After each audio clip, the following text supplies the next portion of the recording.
అనగనగా ఒక ఊరిలో రామయ్య అనే రైతు ఒక ఆవును పెంచుకుంటాడు. ఆ ఆవుకి రామయ్య అంటే చాలా ఇష్టం.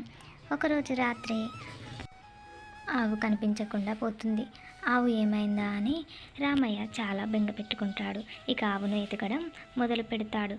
అలా ఒకరోజు ఊర్లు తిరుగుతూ ఉండగా ఒక దగ్గర తన ఆవు కనిపిస్తుంది. రూపురేఖలు అన్నీ కరెక్ట్గా ఉన్నప్పటికీ రామయ్యకు ఎందుకో తేడాగా అనిపిస్తుంది. ఎందుకంటే రామయ్య ఆవు మెడలో ఎటువంటి గంటలు కట్టలేదు, కానీ దీని మెడలు చూస్తే చాలా గంటలు ఉంటాయి.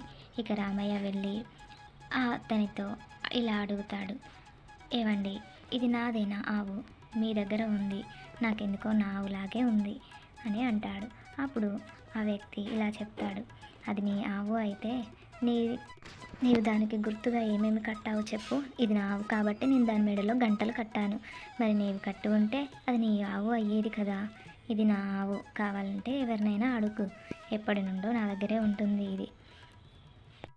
అతను ఈ విధంగా సమాధానం ఇచ్చాక రామయ్య చేసేది ఏమీ లేక వెనక్కి తిరిగి వెళ్ళిపోతాడు. అలా వెళ్తూ ఉండగా ఆవు కళ్ళలోంచి నీళ్లు వస్తాయి.